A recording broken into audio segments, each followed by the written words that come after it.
É mais um especial sobre os 25 anos de fundos europeus, baseado no estudo publicado pela Fundação Soares dos Santos. Vamos aqui debater esta noite a evolução das estruturas sociais neste último quarto de século. Conto para isso com as presenças de Carlos Farinha Rodrigues, professor auxiliar do ISEG, e de Fernando Ribeiro Mendes, também professor do ISEG e atualmente presidente do INATEL. Boa noite, meus senhores. Antes de iniciarmos a conversa, proponho que...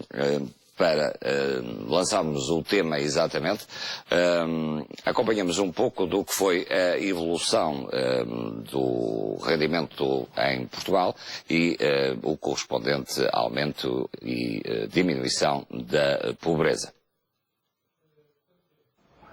Já volvemos só um minuto. Há 25 anos, um dos sinais mais evidentes da pobreza eram as barracas que serviam de habitação a muitos milhares de portugueses. Lino Maia, então pároco de Aldoar, ajudou a eliminar alguns desses bairros de lata em pleno centro do Porto. Fez-se um trabalho excelente, todas as famílias foram alojadas em novas condições. Procuramos, sobretudo na segunda fase do alojamento, que as próprias famílias fossem, de algum modo, envolvidas na recuperação das casas que iriam habitar, casas de outros bairros. Acompanharam essa recuperação e, portanto, sentiram-se de algum modo desafiadas a pôr a casa à sua maneira e ficaram logo fidelizadas à casa. Hoje, o padre Lino Maia é presidente da Confederação Nacional das Instituições de Solidariedade. Olha para os dados do estudo, 25 anos de fundos estruturais, e no capítulo da pobreza não encontra grandes novidades. Criaram-se apoios importantes para as pessoas. Foi o rendimento social de inserção, foi o complemento solidário para idosos, há outras transferências sociais. Isto ajudou a que a pobreza não tivesse uma expressão em volume tão significativa, mas, entretanto, faltou um outro aspecto que é de facto importante. Muitas dessas famílias apoiadas com subsídios não foram estimuladas para a sua própria autonomia. Manuel Lemos, que é o presidente da União das Misericórdias, tem uma opinião semelhante. A pobreza em Portugal não tem tido um combate político estruturado. Ainda há 18% de pessoas pobres em Portugal. A pobreza em Portugal é um fenómeno estrutural, não é um fenómeno conjuntural. E que os resultados, que também estão do estudo, colocam sempre Portugal na parte em que as desigualdades são maiores, em que a pobreza é maior, em que, se não fossem as transferências da Segurança Social, a situação seria como se está a ver que é, e é por isso que não se pode dissociar o estudo de 2010 da realidade de 2013, a pobreza seria muito maior. E, portanto, eu tenho muito medo que os números mais recentes venham agravar de forma definitiva esta tendência. Quando os fundos estruturais começaram a chegar a Portugal, Manuel Lemos era comissário regional do Norte da luta contra a pobreza. Assistiu a muitas demolições de barracas e diz que em 25 anos muita coisa mudou, até o conceito de pobreza. Lembro-me do Portugal das Barracas, que nós fizemos aqueles programas de erradicação de barracas, que acabamos, olha, ali naqueles bairros ali de São João de Deus, acabamos com as barracas. Nós não podemos comparar Portugal com Portugal desse tempo. E, portanto, essa fatalidade de ser pobre outra vez, que às vezes passa no discurso dos políticos, não faz sentido, já não é. Já não é. Hoje temos que olhar de outra maneira. Manuel Lemos, presidente da União das Misericórdias, e Lino Maia, presidente da Confederação Nacional das Instituições de Solidariedade. Duas faces da mesma moeda que ajuda a pagar as despesas de uma pobreza que agora está a aumentar por causa da crise. Os dados estão lançados, portanto, para a conversa. Uma vez mais, boa noite aos dois, Farinha Rodrigues e Ribeiro Mendes. Este estudo tem uma data, foi concluído em 2010, provavelmente a realidade em 2013 já será outra, e poderemos guardar isso para mais à frente. Começaríamos pelo estudo e pelos 25 anos sobre os quais ele se debruçou e correspondeu à entrada de fundos europeus em Portugal. Houve uma diminuição da pobreza, mas podia começar por vos perguntar se, do vosso ponto de vista, isso correspondeu a uma mudança estruturada e no fundo, sustentada. Eu talvez começasse precisamente por alguns dos aspectos que são referidos na peça e que nos remetem para este estudo que agora o professor Augusto Mateus nos apresentou. Houve ali o enfoque em dois aspectos, as questões da pobreza e as questões da desigualdade. Há um terceiro aspecto que deve ser lido conjuntamente com estes dois, que é a questão dos níveis de vida. E o estudo dos 25 anos de Portugal remete-nos exatamente para a relação entre estes três elementos. Um primeiro aspecto que é importante é que, de facto, no período que vai da adesão à União Europeia até 2009, 2010, que é o período de fim do estudo, e nós depois já falaremos sobre o que é que aconteceu depois disso, nós tivemos uma situação que pode ser caracterizada por estes três vetores. Por um lado, houve um aumento generalizado do rendimento das famílias portuguesas. O estudo é muito claro nesse aspecto. Outros estudos anteriores também o demonstram. Ou seja, o rendimento disponível das famílias portuguesas aumentou significativamente e de forma generalizada. Não de forma igualitária, mas de forma generalizada. Um segundo aspecto tem a ver com os ganhos alcançados em termos de pobreza. De facto, nos últimos 20, 25 anos, nós tivemos em Portugal uma redução dos níveis de pobreza. Nós passamos de cerca de 23% de taxa de pobreza em 1993, que é o primeiro ano em que há dados fidedignos para medir a pobreza, para 18% em 2009. Mas mais, esta redução da pobreza teve algumas componentes diferenciadas por tipo de famílias. Talvez o facto mais ilustrativo do que aconteceu à pobreza em Portugal foi a pobreza dos idosos, que no mesmo período passou de 40% para 20%. Foi um aspecto muito significativo em termos de pobreza. Por exemplo, e fazendo o contraponto, a pobreza infantil continuou extremamente alta em Portugal e praticamente não se reduziu. Portanto, este é, de uma forma muito simples, o quadro da pobreza.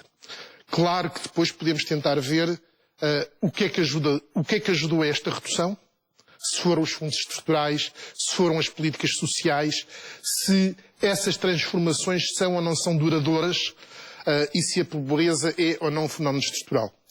Por último, o terceiro vetor que também ali foi enunciado é as questões de desigualdade.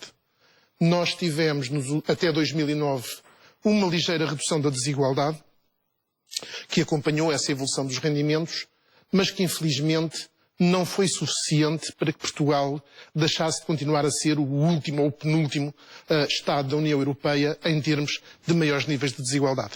Portanto, este é talvez o retrato tripartido nestes três elementos que o estudo também analisa e que permitem caracterizar alguns dos aspectos da situação social. Deixa-me ver qual é a abordagem que faz sobre esta questão o Dr. Ribeiro Mendes. Boa noite. Bom, o quadro que o Carlos Farinha Rodrigues traçou, naturalmente concordo com ele, é exatamente também a percepção que tenho. Ele é um estudioso com outra profundidade que eu não tenho nestas matérias, mas também tenho essa percepção. Ou seja, eu valorizo muito o que ele há pouco disse, que é, na evolução deste século, ter havido esta redução muito significativa da pobreza dos idosos. Bom, descontando agora a evolução muito recente que possa estar a haver e que poderá, de algum modo, abrandar, pelo menos, ou inverter parcialmente isto, mas, fundamentalmente, esse avanço neste período é muito significativo. Mas, ao mesmo tempo, não conseguimos ter uma evolução semelhante no lado das famílias com filhos e, portanto, da pobreza infantil. Isto é um dos grandes problemas que nós temos, porque, do meu ponto de vista, isto é uma expressão concreta e palpável de um conflito profundo que divide neste momento a sociedade portuguesa de uma forma muito aberta. Nós estamos a viver, na minha opinião, uma situação, vou exagerar um bocadinho, de guerra aberta entre as gerações. Há uma situação de enfim, guerra aberta é um bocadinho exagerado, reconheço, mas de uma fratura muito significativa que pode generar uma espécie de guerra aberta. entre gerações. Claro, quando a gente fala em gerações, é uma simplificação, porque a realidade é muito complexa e a diferença de gerações e a oposição de gerações é um aspecto que se mistura com muitos outros. Mas hoje eu julgo que se deve dar um grande destaque a isso.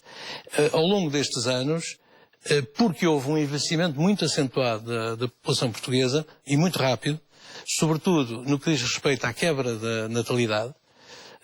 Basta recordar quando estamos nas vésperas da entrada para a então Comunidade Europeia e depois a União Europeia, nós tínhamos ainda um nível de substituição, um nível médio de fecundidade que permitia ainda a substituição das gerações. À roda dos 2,1%, 2,2%. 2,2 crianças por mãe, por mulher em idade fértil. Bom, no período que se segue, nestes 20 e tal anos, caímos a um nível muito abaixo disso, daquilo que é necessário essa reposição das gerações.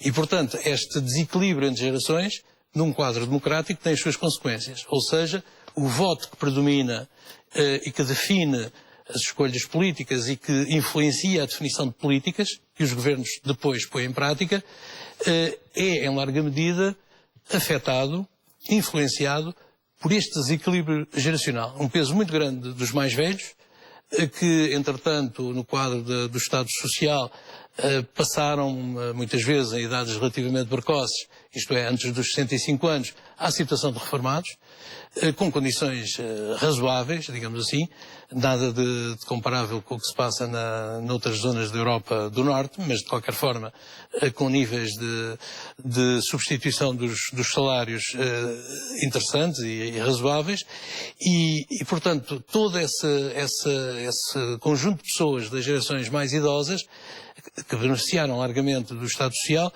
influenciam muito as políticas que se puseram em prática. E, portanto, é significativo, mas compreensível, que sejam eles os primeiros beneficiários. São os idosos que mais beneficiam das políticas europeias em termos de combate à pobreza. Isto leva-nos a muitos aspectos, talvez haja tempo para abordar, mas este facto, para mim, é o essencial. Nós vivemos hoje uma certa fratura entre gerações, porque as gerações mais novas estão a reagir neste momento de uma forma até talvez um pouco primária e eu diria perigosa, mas estão a reagir com uma espécie de desalento e de revolta, dizendo nós não temos condições para vir a ter pensões de reforma no futuro, como vocês, os mais idosos, têm neste momento, e somos chamados a suportar todo o peso do Estado Social que vocês criaram. Isto é uma forma distorcida de ver a realidade, sem dúvida, mas que está a influenciar muitos comportamentos na sociedade portuguesa. Partilha desta visão de fratura de gerações? Eu partilho parcialmente. Eu acho que há aspectos objetivos que o Ribeiro Mendes colocou que são inquestionáveis. Por um lado, o problema demográfico, em primeiro lugar, que de facto pode potenciar estes factos. Penso também, e isso quase que nos permite fazer um salto imediato para o presente mais próximo, penso que existe também alguma política que tende a encrespar este conflito de gerações. Agora, eu gostava, e é nesse aspecto talvez, pôr algum atenuar na perspectiva do Ribeiro Mendes, que apesar de tudo, existem formas de solidariedade entre gerações que neste período de crise estão a aparecer muito claramente. Deixe-me dar-vos um exemplo muito simples. Nós temos um problema de mediação da pobreza em Portugal e na Europa de uma forma geral, que é os dados estatísticos oficiais têm 2, 3 anos de recuo. Nós, neste momento, os últimos dados oficiais que temos é sobre a pobreza em 2010. Bom, se em períodos normais este desfazamento não é muito grave, num período como o que nós estamos a viver, são dados quase pré-históricos. Ou seja, a situação alterou-se muito rapidamente.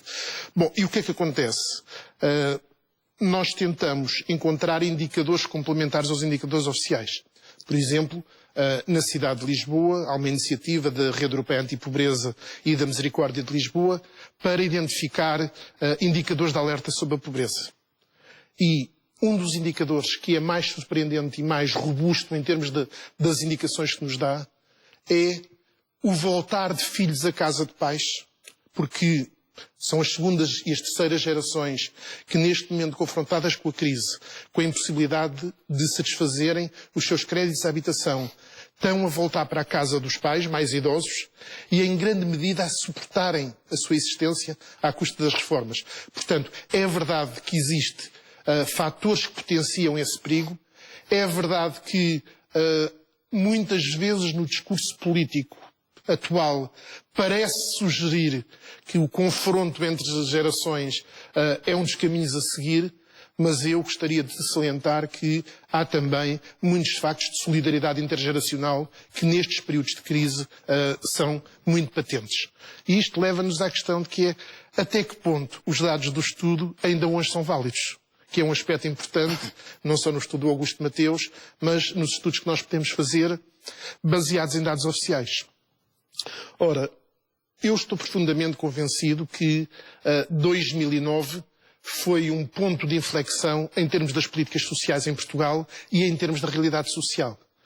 Aquela descrição que eu fiz há pouco de um país que conseguiu ganhos significativos na redução da pobreza, que conseguiu, ainda que pouco, alguma redução na desigualdade, eu penso que a partir de 2009, mais concretamente a partir de 2010 e 2011, 2012, esta situação inverteu-se completamente.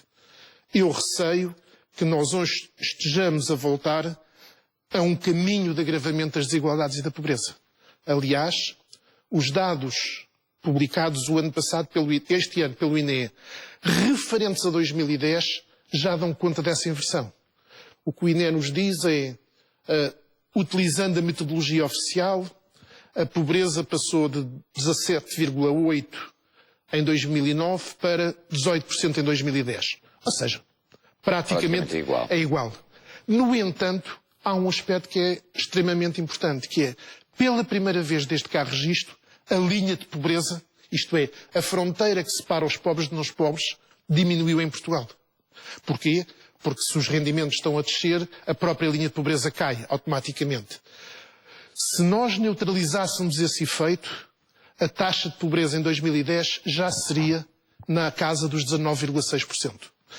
Eu tenho o profundo receio de que a situação nos anos subsequentes ainda se tenha agravado mais.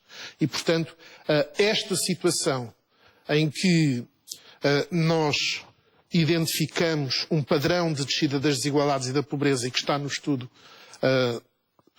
realizado pelo Augusto Mateus, na minha opinião, está claramente a inversão nos anos mais recentes. E isso remete-nos para um papel que certamente também o Ribeiro Mendes tem uma opinião muito fundamentada, que é o papel das políticas sociais. De facto, uma parte significativa da redução da pobreza deveu-se às políticas sociais. Ali o padre Lino Maia falava no complemento solidário para os idosos, falava no rendimento social de inserção. Bom, mais do que aos fundos europeus. Mais do que os fundos europeus, embora os fundos europeus, de alguma forma, na medida que analisaram fundos para o Estado, acabaram por, indiretamente, refletir-se também nas políticas de luta contra a pobreza. Aliás, se quiser fazer a ponto com a questão da Europa nisto, eu penso que o efeito da Europa no combate à pobreza resulta mais, na minha opinião, de, na generalidade dos países europeus, as questões da pobreza estarem com uma importância acrescida na agenda e, dessa forma, há algum contágio que nós recebemos e que foi positivo. Mas, voltando à questão das políticas sociais. Ora, se as políticas sociais foram um instrumento fundamental para reduzir a pobreza, o que nós temos hoje em Portugal, desde 2010, desde agosto de 2010, com a alteração da condição dos recursos das políticas sociais, é aquilo que eu costumo dizer um paradoxo, que é, à medida que a crise aumenta, à medida que o desemprego aumenta, à medida que as empresas fecham, as políticas sociais que servem essencialmente para estas situações de crise recuam completamente. Ou seja, temos aqui um desfazamento completo do que deveria ser o papel das políticas sociais. Agora, a questão essencial que foi colocada na peça e que eu acho que é importante é: não são as políticas sociais que vão resolver o problema da pobreza. O problema da pobreza resolve-se com a alteração do nosso modelo de desenvolvimento, resolve-se também por uma alteração muito significativa dos níveis de qualificação, dos níveis de instrução da população portuguesa. Agora, o E, facto... entretanto, também a qualificação aumentou nestes 25 anos. Sim, que também mudaram significativamente, mas esse é o caminho para a resolução estrutural da pobreza. Agora, o facto de nós reconhecermos que este é o caminho para a resolução estrutural não significa que, no imediato, não sejam necessárias políticas sociais para acudir às famílias em situação de maior precariedade. Pelo menos volto assim, naturalmente que há matérias sobre as quais quererá intervir no que acaba de dizer o nosso outro convidado em estúdio e sobretudo a questão da pobreza ser ou não ser estrutural em Portugal. O que é que faltou para que, ao aumento do nível de vida dos portugueses nestes 25 anos, se tivessem criado instrumentos e apoios para que a erradicação da pobreza fosse menos fácil de regredir? Bom, eu penso que falhámos, como país, essencialmente nas políticas de crescimento económico. Ou seja, apesar de um nível de um progresso acentuado no decurso da década de 90 e na primeira década do século XXI, em termos de produto, de facto, o que se passou foi um crescimento pouco saudável, ou pelo menos com bases pouco sólidas. Mas houve sinais exteriores de um crescimento económico? Sim, houve períodos em que o indicador mais vulgar, a taxa, enfim, em termos macroeconómicos, a taxa de crescimento do PIB foi francamente positiva, na década de 90 e ainda se prolongou um pouco nos anos 2000. Depois começámos a infletir e entramos num certo marasmo que agora conhece este desenvolvimento recente dramático. Mas o que é que se passou? Eu julgo que se passaram realmente duas coisas graves, basicamente, que foi, por um lado, a aposta na educação falhou parcialmente, ou foi mal gerida, talvez seja mais correto dizer. Nós tivemos avanços notáveis nessa área. E, por exemplo, hoje o número de pessoas, de jovens, que têm o grau máximo da habilitação académica, o grau de doutor, não, de falar mesmo de doutoramento, é incomparável com o que se passava há 20 anos atrás. Isso não tem qualquer comparação. E isso é muito importante. Simplesmente, o que se passou aí é um bocadinho parecido com o que se passou num outro plano com as nossas infraestruturas rodoviárias. Se nós olharmos para a situação hoje, comparar com há 20 anos atrás, a rede de autoestradas é completamente incomparável, não é? Os mais velhos lembram-se bem quando havia a autoestrada de Lisboa para o Porto, perdia-se a autoestrada em Vila Franca, reencontrava-se um bocadinho em Coimbra e à chegada ao Porto é que voltávamos a encontrar a autoestrada. Isso não foi há tanto tempo assim para os mais velhos. Bom, mas quando nós saímos hoje das nossas autoestradas, entramos em estradas nacionais. E o panorama já não é o mesmo. Isto é, falta-nos na rodovia, falta-nos um pilar essencial, que é fundamental para a deslocação rápida e em boas condições, em pequenas distâncias.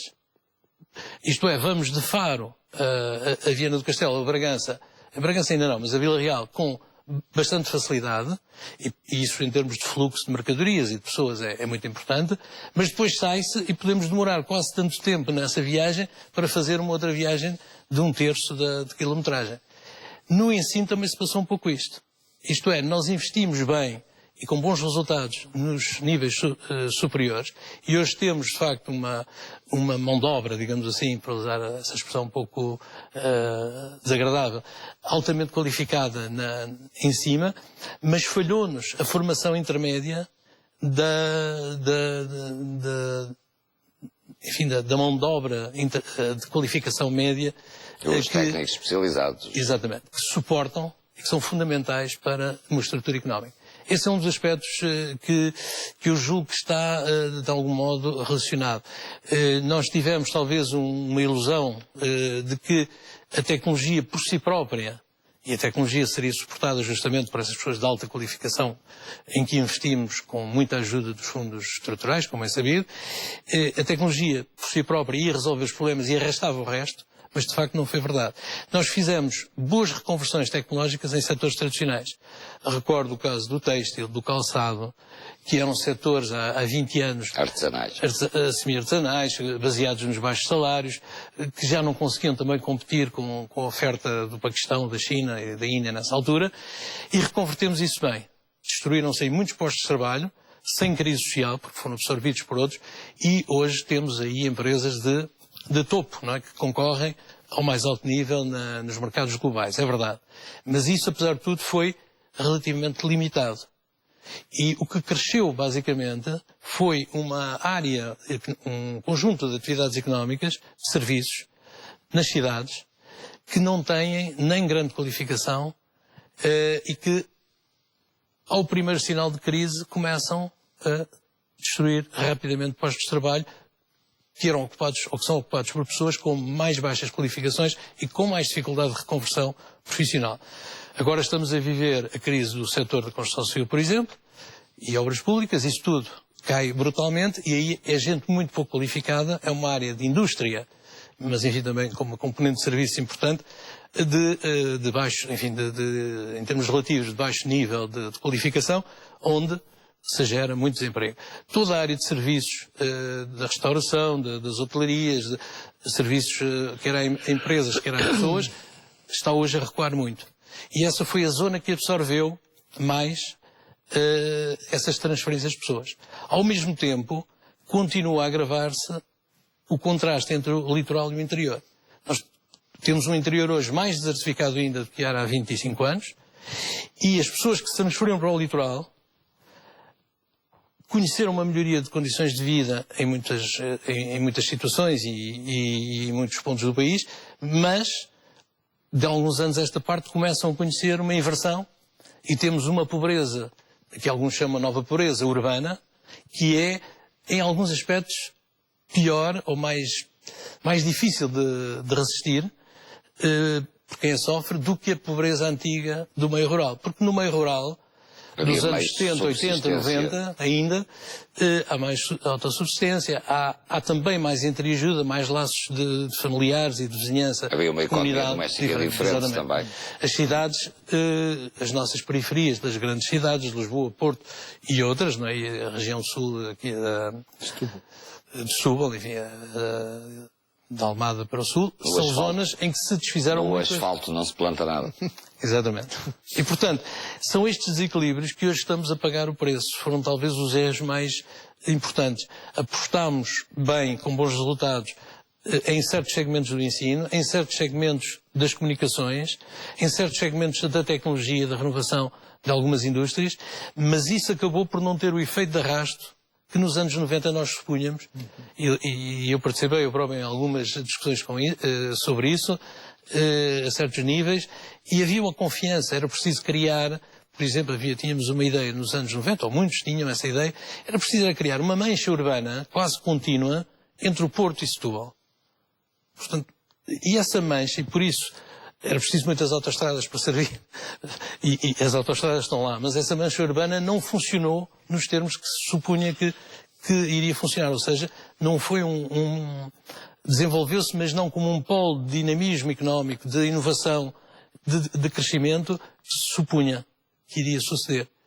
E, de facto, hoje, nesta conjuntura difícil, começa a fugir-nos alguns desses ganhos, alguns fisicamente, isto é, os jovens mais qualificados estão a fugir de Portugal, não porque o queiram fazer, mas porque não encontram emprego e, portanto, vão fortalecer outras economias que não a nossa, e estamos a ter toda esta rede viária, hoje já até faz impressão viajar em Portugal, não é? Quem se mete num carro e atravessa uma longa distância à autoestrada, conta pelas mãos dos dedos, das mãos, pelos dedos das mãos, os carros com que se cruza a certas horas do dia e poucos caminhões. Isso é que é mais preocupante. Isto é, o tráfego, por um lado está a fugir, o que há está a fugir das autoestradas pelos preços, mas também não há o dinamismo económico que se supunha que essas redes viárias iriam criar.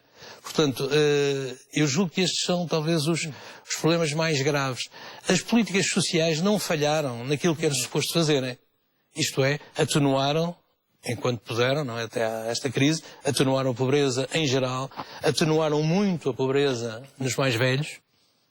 Não há dúvida nenhuma, tivemos avanços espantosos desse ponto de vista. Que estão em risco de ser perdidos? Temo que sim. Mas também não podemos pedir às políticas sociais que resolvam outra face. Isto é, sem crescimento económico, sem criação de riqueza, como é que nós vamos sustentar?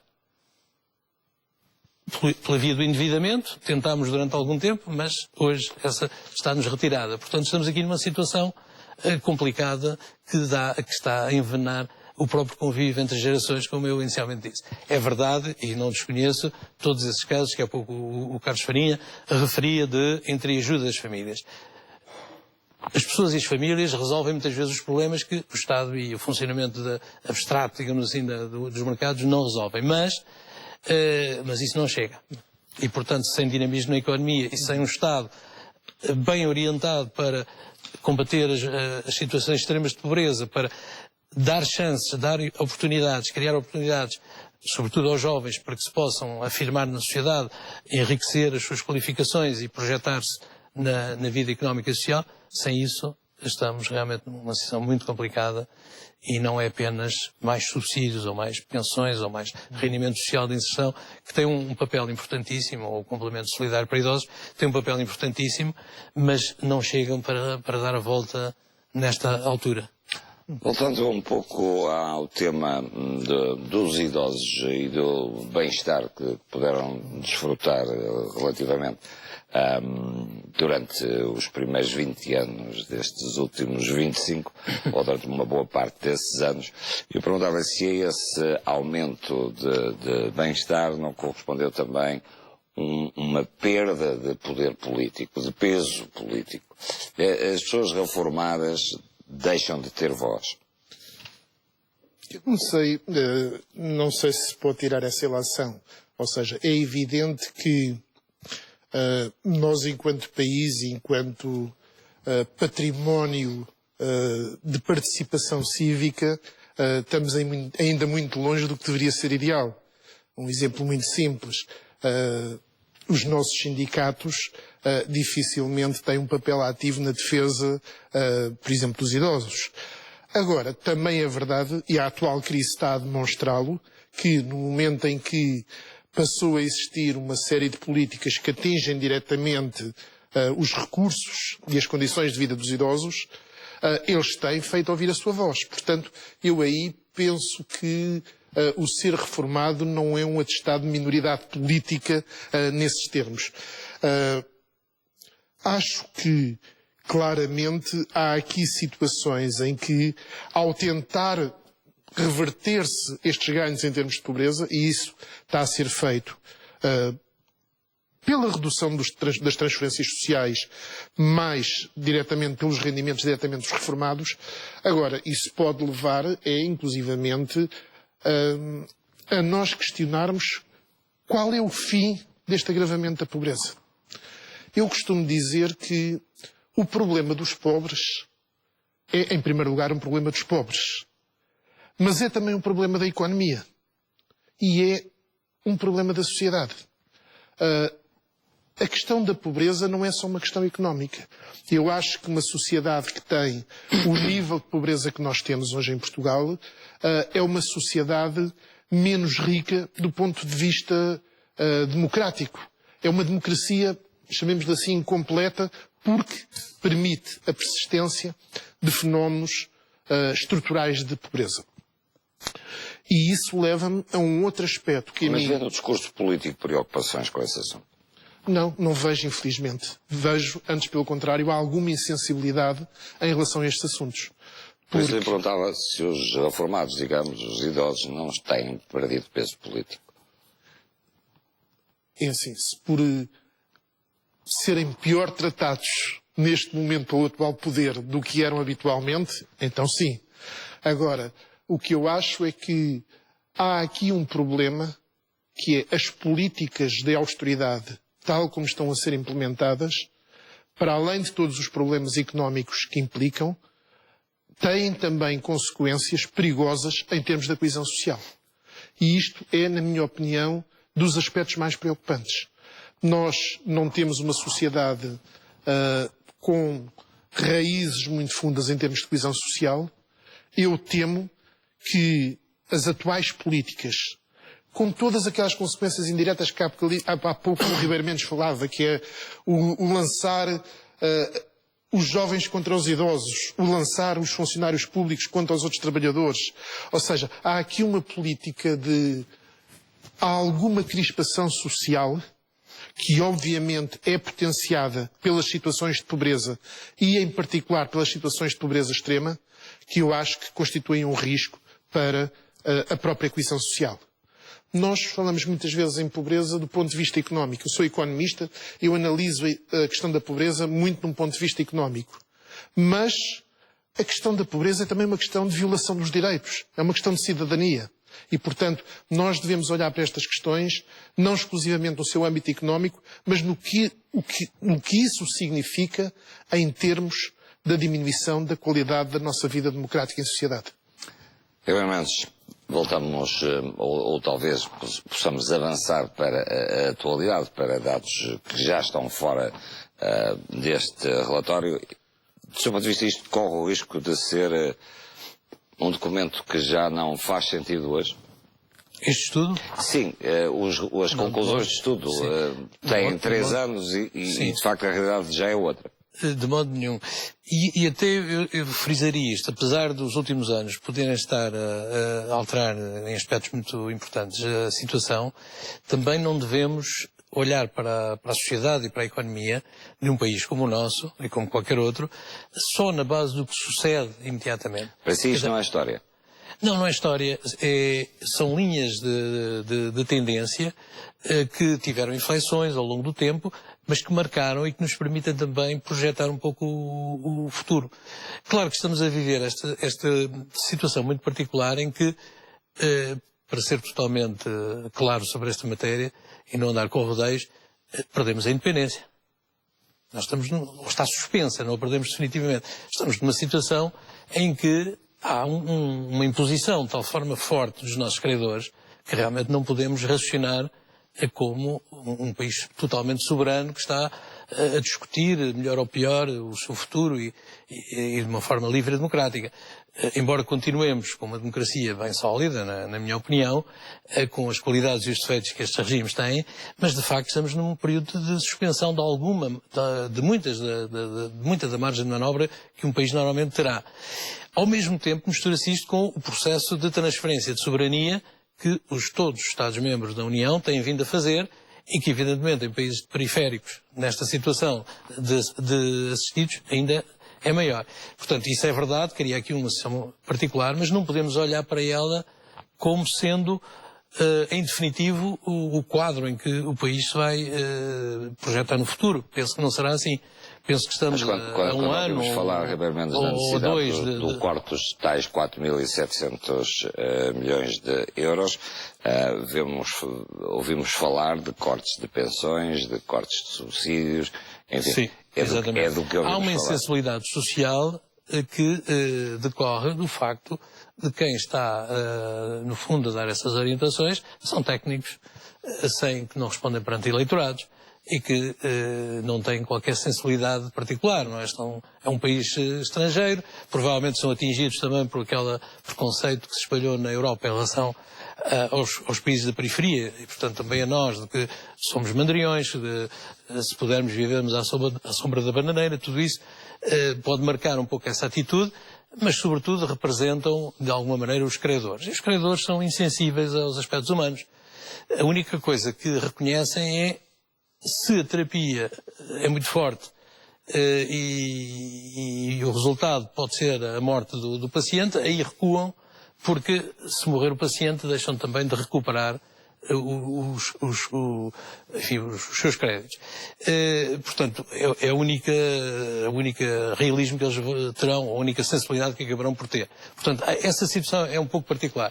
De qualquer forma, voltando ao estudo, conhecermos como é que evoluímos, onde é que correu bem a aposta e a utilização que fizemos dos recursos que, em termos de integração europeia, nos foram facultados numa base de solidariedade. Não podemos esquecer. Hoje sentimos que a Europa é pouco solidária. Sim, mas durante 25 anos não temos razão de queixa. A Europa foi solidária com Portugal, como foi com a Grécia, com a Espanha ou com os outros países que hoje também estão em dificuldades. Há atualmente a situação um pouco confusa e em que a Europa está sem um rumo claro, em que não há uma direção coesa para a própria Europa, esboroou-se o velho entendimento entre a Alemanha e a França que marcaram quase todo o período da nossa integração europeia, até há pouco tempo, e portanto há aqui uma situação com muita indefinição. Durante muito tempo, ou durante algum tempo, foi voz muito corrente de que houve muito desperdício desses fundos europeus. Partilha dessa visão? Bom, julgo que houve em muitos casos uma aplicação menos criteriosa e com menos impacto. É conhecido o caso da formação profissional, por exemplo. Poderia ter sido melhor aplicado. Há um consenso sobre isso. Agora, também há aqui algo que é muito fácil dizer agora, olhando para o passado. Mas, no momento, as escolhas que foram sendo feitas, e reparo que foram escolhas que foram feitas por governos muito contrastados ao longo destes 25 anos. E sufragados pelo voto. Exatamente. Mas sobretudo diferentes, tinham entendimentos diferentes. Foram escolhas que privilegiaram, se calhar, mais a construção de equipamentos. Nós hoje temos, mesmo para a área de formação e de educação, temos equipamentos numerosos e de boa qualidade que não tínhamos antes da integração. Falhou um pouco o soft skills, o software destas coisas, não é? Investimos muito no hardware. Do mesmo modo nas vias de comunicação, apostámos muito nas autoestradas. Foi muito betão. É uma crítica que se faz, eu julgo que tem alguma verdade. Fora muita indústria. Bom, hoje tentamos recuperar alguma, ou ouvimos falar da recuperação, por exemplo, da agricultura? Sim, hoje até voltou do mar, à linguagem comum a ideia da reindustrialização do país. Exato. Em algumas medidas, até a linguagem replica algo que se passou nos anos 40 do século XX, a ideia do fomento, dos planos de fomento, agora, enfim, políticas de fomento industrial, de reindustrialização, até um banco de fomento se fala, como existiu também no passado. Mas, portanto, banco público para apoiar a industrialização do país. Neste caso, a reindustrialização. Eu julgo que, em parte, isso é um pouco enganador, porque não podemos tomar banho na mesma água do mesmo rio duas vezes. E, portanto, não podemos repetir essa industrialização. Hoje, o que marca o sucesso das economias é a zona da alta qualificação, da criação de valor através do design, da concepção de produtos, de comportamentos muito inovadores em termos de produto e em termos de mercado, de mensagem para os consumidores. E isso não vai voltar atrás. E, portanto, nós fizemos uma tentativa em parte bem-sucedida, mas não totalmente bem-sucedida, do tal upgrading da nossa estrutura industrial, em alguns casos bem-sucedida, são conhecidos muitos exemplos. Nós temos neste momento setores com muita vitalidade. Um exemplo claro é a área da saúde, por exemplo. O cluster, chamado cluster, como muitos identificam, de saúde e bem-estar, é hoje uma realidade muito dinâmica, que tem uma componente de indústria farmacêutica, tem uma componente de cuidados de saúde e de indústria, em que está presente com muita força o setor público, através do SNS, mas também o setor privado, através de muitos hospitais de qualidade, de muitas atuações de cuidados clínicos e médicos, e outros setores de apoio a esses, nutricionismo, termalismo. Temos muitas zonas em que há muito dinamismo. Nós precisamos de... Vamos ter que terminar. Peço desculpa. Eu pediria só, num balanço muito rápido, porque de facto estamos em cima da hora, a Farinha Rodrigues, já que o Ribeiro Mendes acabou de estar um pouco agora mesmo a falar, em jeito final destes 25 anos, que balanço pode fazer? Eu penso que o balanço é necessariamente positivo, ou seja, qualquer comparação do Portugal de hoje com o Portugal de há 25 anos atrás não tem qualquer comparação.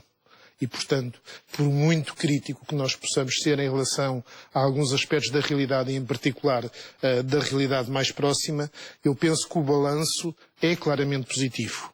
Agora, Podia-se, obviamente, ter ido mais longe. Quando há pouco se falava, então, mas houve desperdício ou não houve nos fundos estruturais? Eu penso que houve desperdício, obviamente que houve, mas acima de tudo, houve muitas vezes a necessidade de correr atrás da necessidade de dar uma resposta aos fundos estruturais, sem que houvesse um pensamento estratégico que desse enquadramento. Que esse investimento fosse produtivo. Não é que ele fosse produtivo, porque em alguns casos o investimento era produtivo, mas que ele fosse catalisador de um efetivo processo de desenvolvimento. E isso não aconteceu. Farinha Rodrigues, Ribeiro Mendes, muito obrigado aos dois por terem vindo esta noite à TV24, ajudar-nos a refletir sobre estes 25 anos de fundos europeus em Portugal. Terminamos aqui esta edição especial dedicada ao estudo da Fundação Francisco Manuel dos Santos sobre o Estado do país, depois desses 25 anos de fundos europeus. Volto às 11 para atualizar toda a informação. Até já.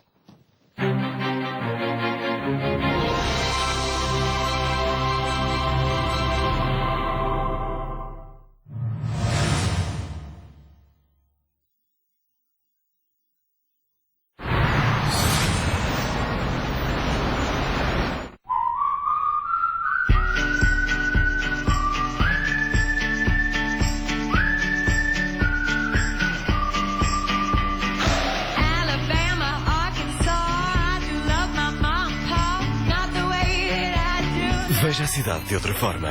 Novo crossover Peugeot 2008, com 4 anos de manutenção de série.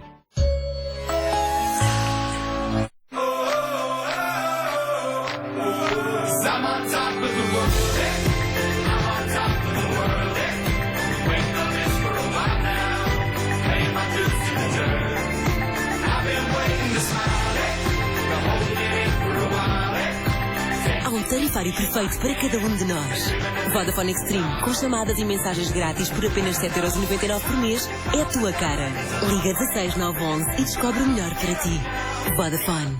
Eu sou o Edu e acredito que um crédito tem de respeitar sempre o equilíbrio financeiro de cada um. Por isso, quando decidi fazer um crédito pessoal, falei com a Cofidis, que após uma cuidada análise financeira, encontrou a mensalidade certa para mim. Certa porque é fixa, do início ao fim do contrato, e certa porque é adequada ao meu orçamento mensal. Se tal como o Eduardo quer encontrar a mensalidade certa para si, fale connosco. Cofidis. De pessoas para pessoas. Isto é um governo que entrou muito fanfarrão e resolveu tudo. Pois já tinha a maioria, tinha o presidente, ainda tem, o presidente conivente. Tinha tudo. Tinha um programa de governo magnífico, feito por uns senhores estrangeiros que sabiam de matemática e que eles não só iam tomar como o programa de governo, como ainda iam um pouco mais além. Resolver isto tudo. Glade Sense and Spray. Liberta a fragrância só quando é necessário. Por isso dura mais tempo. Este mês, o João Martins já fez 300€ no OLX. Se vale X, OLX.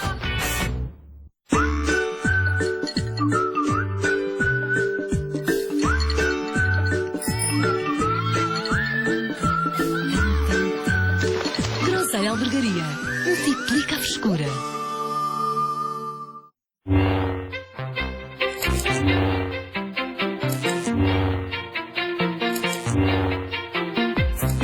Impressão pode enganar. Somos especialistas em impressão. Atualiza as suas impressões. Cónica Minolta. Sensibilidade dentária é um problema muito comum. Eu recomendo Sensodyne, é um dentífrico no qual eu confio porque está clinicamente comprovado que ajuda a prevenir a sensibilidade dentária. Sensodyne protege contra as cáries, dá um hálito fresco e ajuda na manutenção das gengivas saudáveis. Tem todos os ingredientes que eu considero importantes para um dentífrico de utilização diária. Agora na compra de uma pasta Sensodyne grátis, 6 meses seguro dental. Visite o nosso site.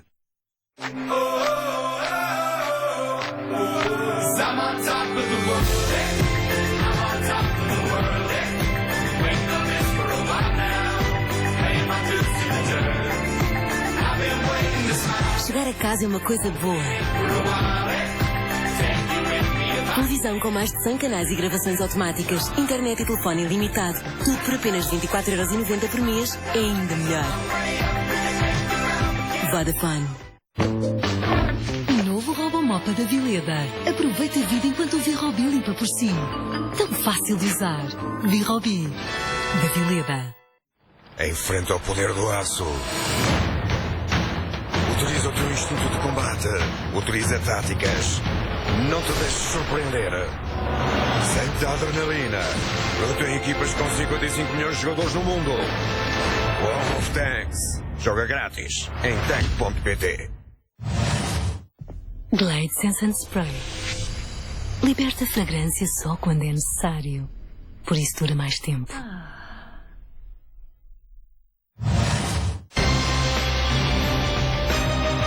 Notícias TVI 24.